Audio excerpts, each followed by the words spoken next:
Hello everyone, welcome to module 12, that is on social media and its impact on mental health.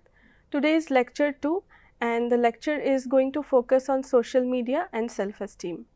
I am Amandeep Saikia and I am a clinical psychologist, and for today's lecture I am your instructor. So before we begin with the lecture, I have a question for you. Just think about it and reflect on what are the different emotions and thoughts that come to you.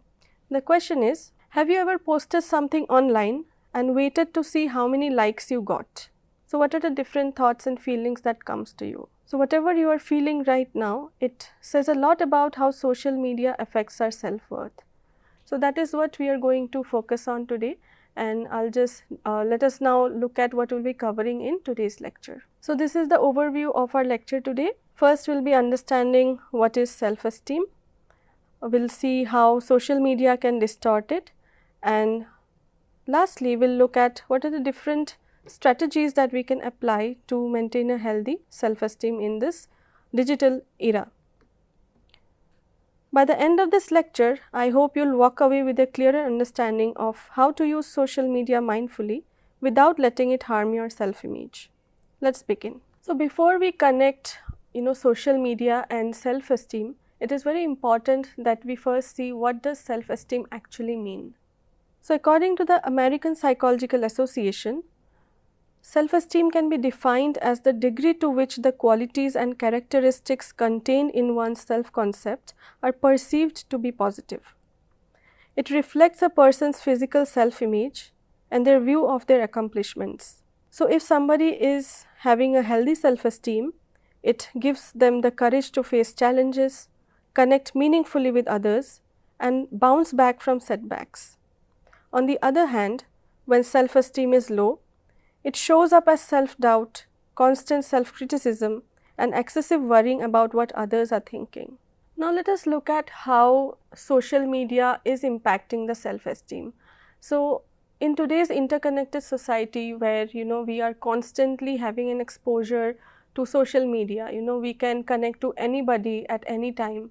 We can get any information from any corner of the world.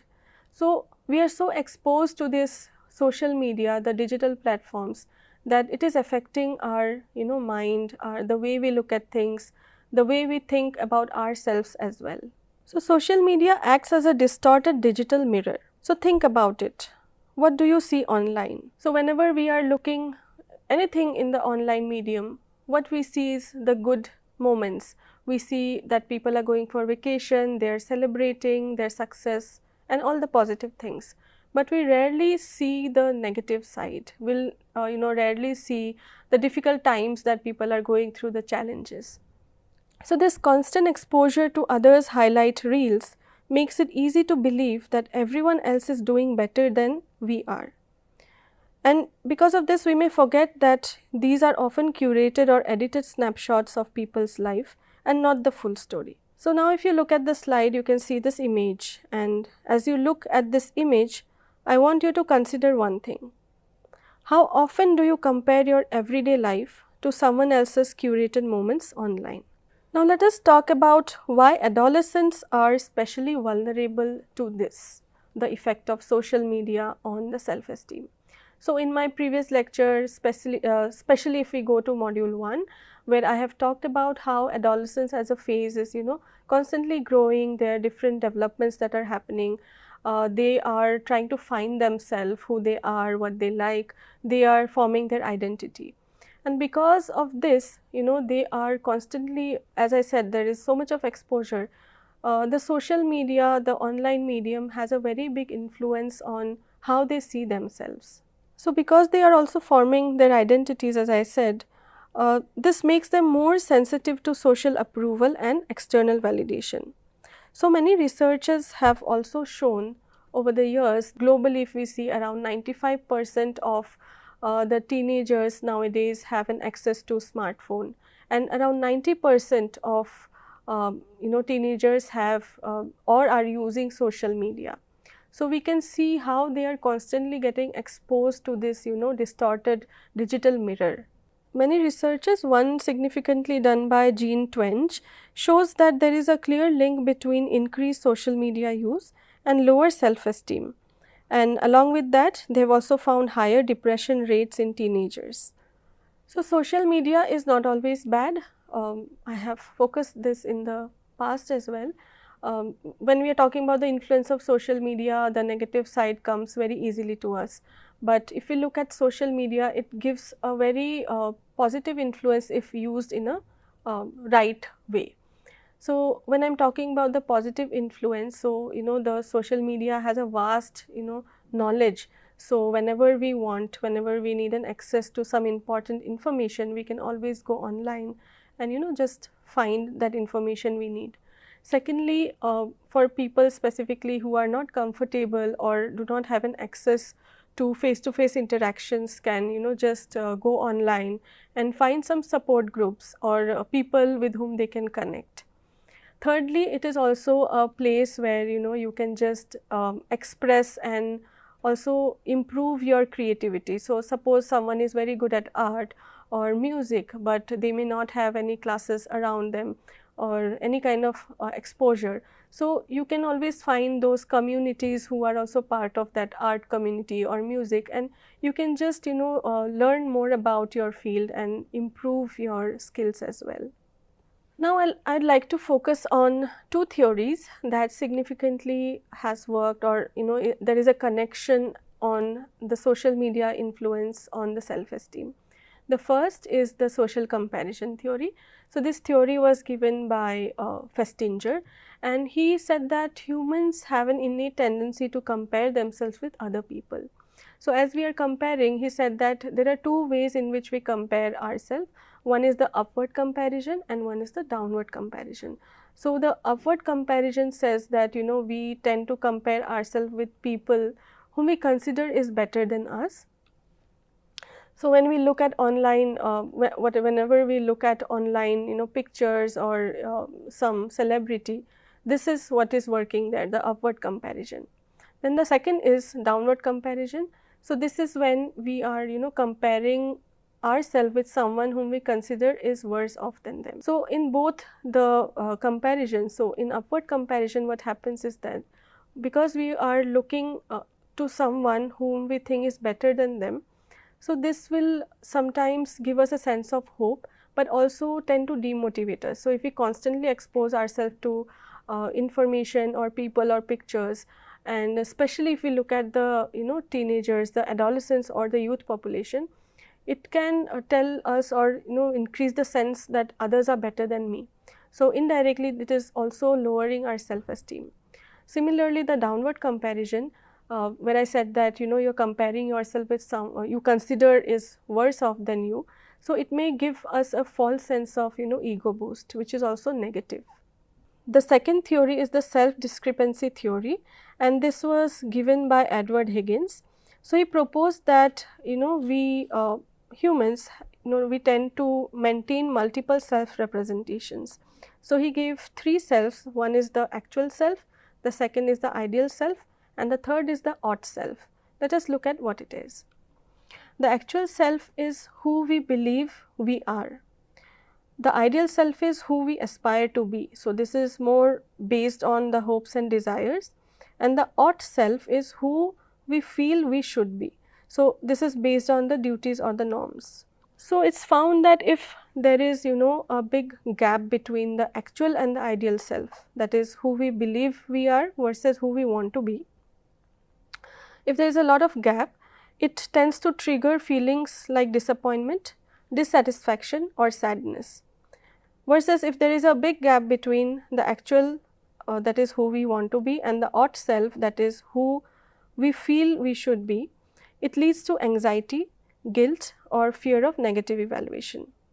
So, the greater the gap is, the more emotional distress one will experience. Now comes the influence of social media here. So, as I said that there is constant information online where there is highly idealized versions are shown of people or their peers. So, this tends to increase the gap between the actual self and the ideal self.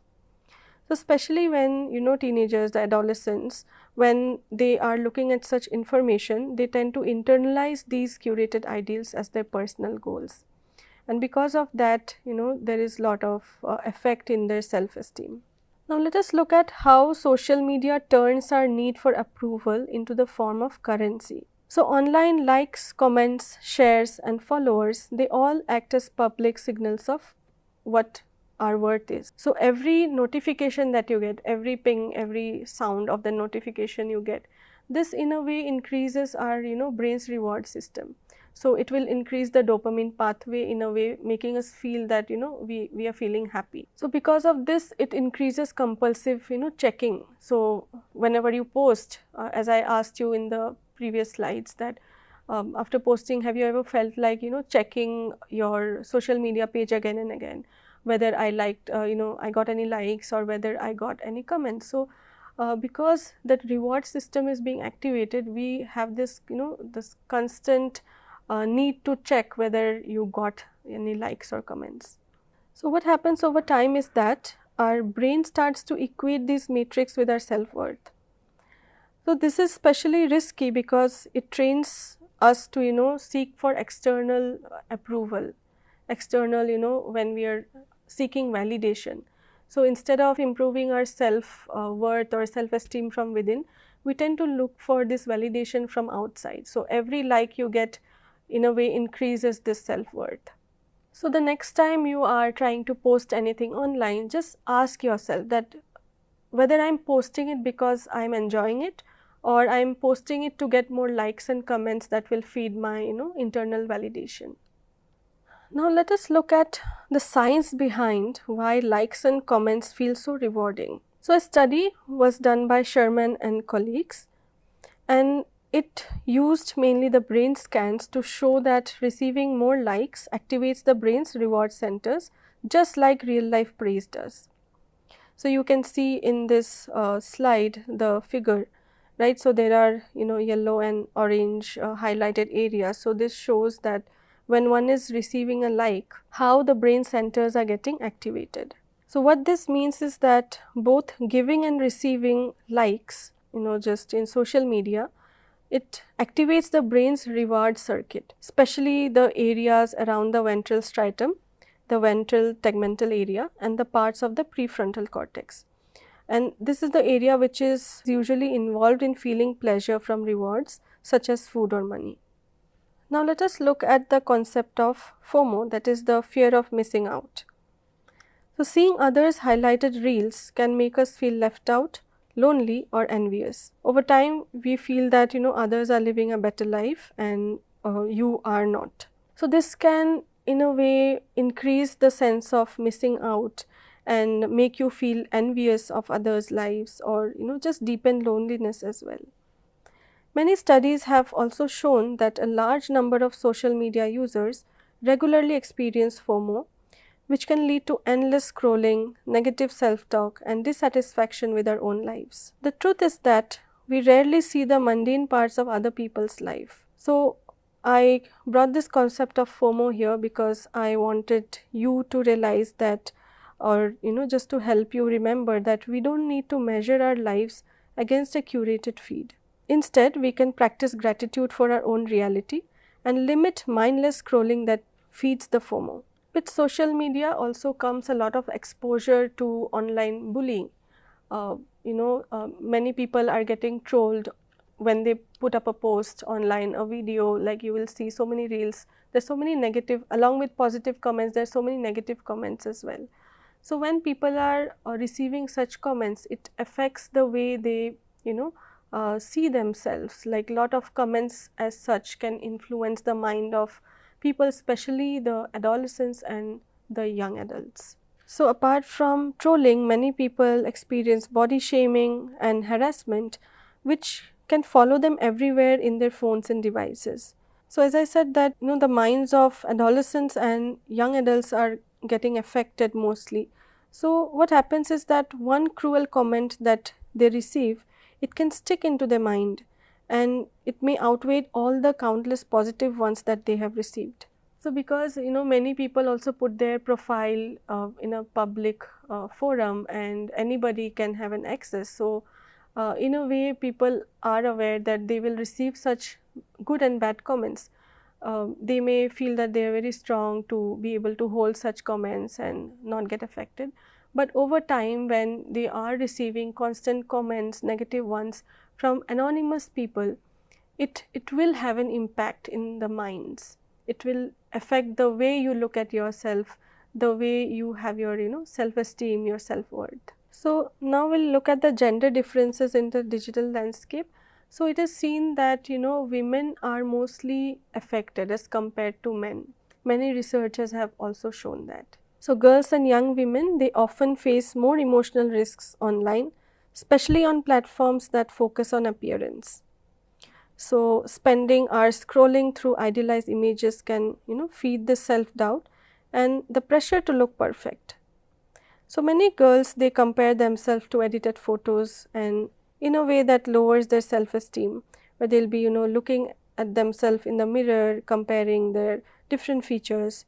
So this also highlights the need for parents, teachers and peers to encourage healthy body image, open conversations and media literacy. So I have told you about few theories and told about what is self-esteem and how it is affecting the minds of people, especially the self-esteem and self-worth. So I wanted to discuss a case with you that will help you understand how the minds of youth are getting affected. So this is a story of Kriti's journey. So Kriti is a 19-year-old college student who was once an avid Instagram user. So she enjoyed sharing different moments of her life. She will just put everything that is happening in her day-to-day life, what food she ate, where she went, what she bought. So over time, what happened in her life is that she began to place excessive importance on the likes and comments her posts received. So whenever she will put up a photo or a video or a reel in Instagram, she will repeatedly check how many likes she got, how many comments came. So when a photo did not perform well or did not get many likes, what Kriti would do is that she would get disappointed and she'll just delete it, and she'll constantly worry about how others might perceive her. So over time, what happened is that she started editing her pictures more heavily, more filters, Instagram filters, and she started comparing herself to different influencers with their curated lives and idealized images. So gradually her social media use shifted from self-expression to seeking validation. Over time, what also happened is that her behavior started getting affected in school, at home. So her parents started getting very concerned for her. In school, she would not talk to other people. At home, she will just distance herself away from her parents. So as a result, they helped her to reach out for help to a mental health professional, and over time she worked with these issues that she is experiencing. So this story of Kriti shows how easy it is to slip from sharing life's moments to seeking constant approval. So as we see in Kriti's case, that she first enjoyed posting on Instagram, but to keep up with the likes and comments, she started checking whether someone is liking or not, and over time it started affecting her self-worth. She started deleting when it didn't get enough likes. So we can see that how social media affected her mind. If this continued for a longer time, it could have led to severe mental health issues like depression or just anxiety. So it's good that she could her parents took care of that, helped her out, supported in this time. Now let us look at some of the strategies that you can follow in your day-to-day life that can help you to build a positive self-esteem. So the first is digital literacy, that is understanding the reality behind the screen. Knowing how digital content is created, edited and filtered helps us to protect our self-esteem. So it's important that we question ourselves that whether it's an influencer's perfect lifestyle that is shown or it is heavily edited photos. So when we question ourselves with that, it helps us to remember that not everything that is online is real. So digital literacy also means being aware of risks like cyberbullying or misinformation, and it's important that some critical thinking skills are also developed so that we can identify these. The next is reframing our self-worth, that is embracing your inner validation. So it means that you are shifting your focus away from the likes and followers to what really makes you valuable. That is your strength, your growth and unique qualities. So it is about reminding ourselves that our worth isn't measured by social media numbers, but by who we are and what we do, both online and offline. So we can also build our inner validation by doing things that we enjoy, engaging in maybe journaling or engaging in activities that we maybe if not now, we had fun in the past, like just engaging in some games, outdoor activities, engaging with nature, etc. The next is curating your feed.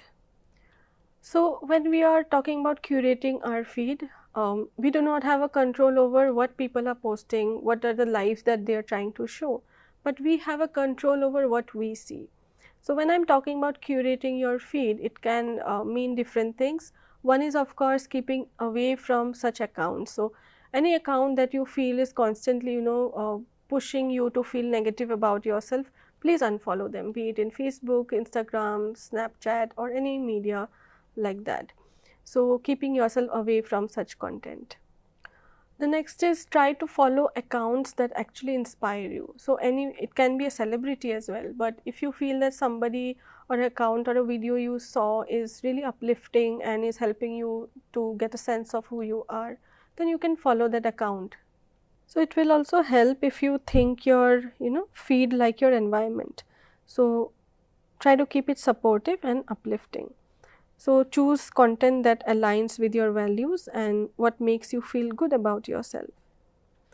So when we are being intentional about who we follow, we can protect our mental well-being and make social media a more positive space for ourselves.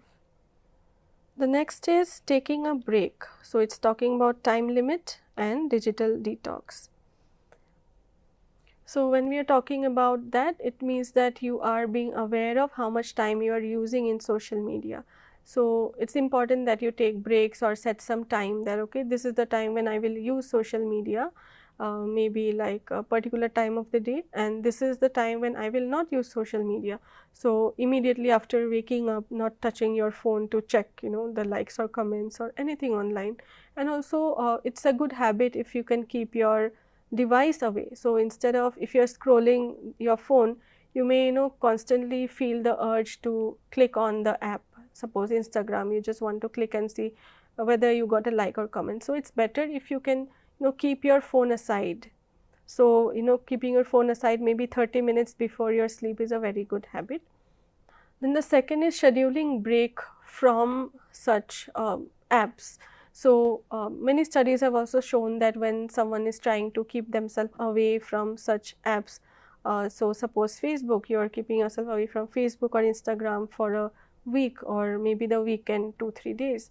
So it shows that it has a very good impact on your self-esteem. It improves your self-esteem and also changes the mood to a more positive one.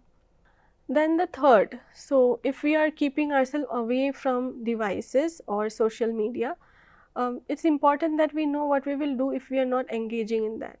Because as I said that around 90% are having access to social media and 95% of teens are having access to a phone. So they spend hours and hours with that and they do not realize anything that is going on around them.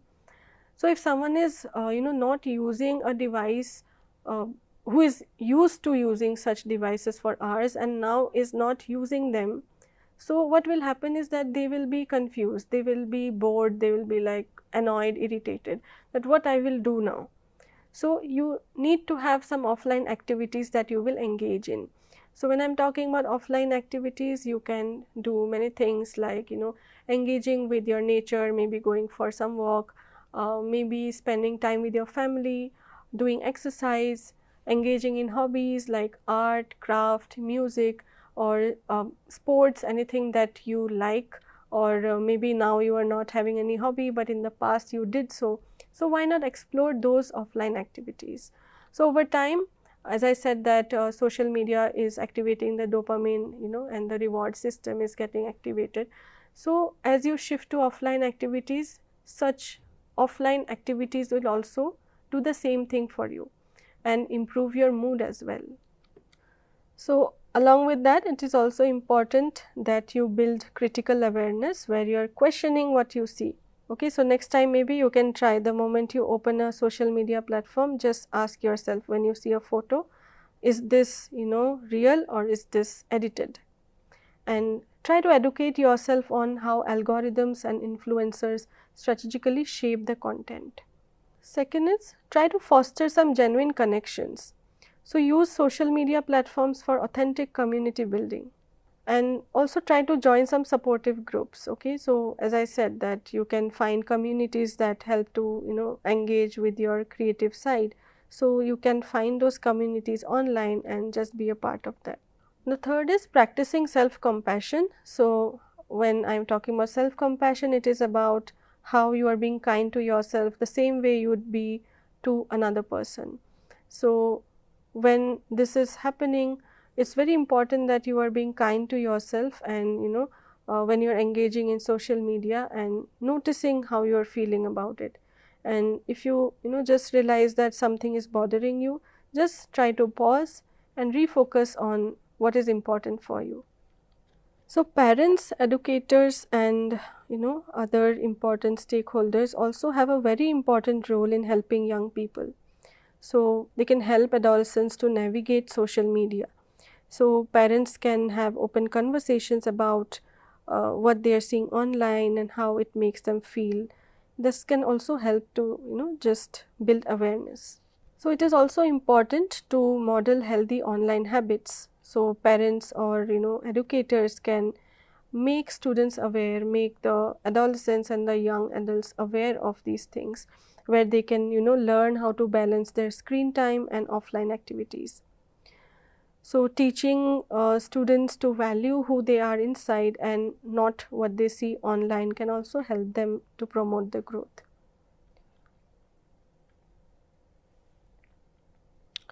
So schools and colleges can support students by offering workshops on media literacy and psychological effect of social media. So there can be peer support groups in colleges that provide a safe space for people to share their experiences and also find a solution together, because everyone is getting affected by the influence of social media. Apart from that, having an access to counseling services is also very crucial, and this is especially for students who are struggling with anxiety or body image concerns. So institutions play an important role in encouraging their students to find balance, take breaks, and practice self-care while using social media platforms. Now, as we are coming to the end of the lecture, some key takeaways.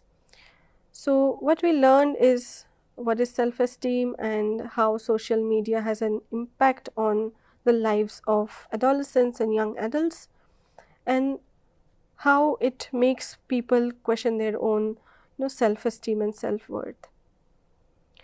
We learned about how staying aware of our habits, setting boundaries, and remembering that our worth isn't defined by our online image is the key to healthy self-esteem.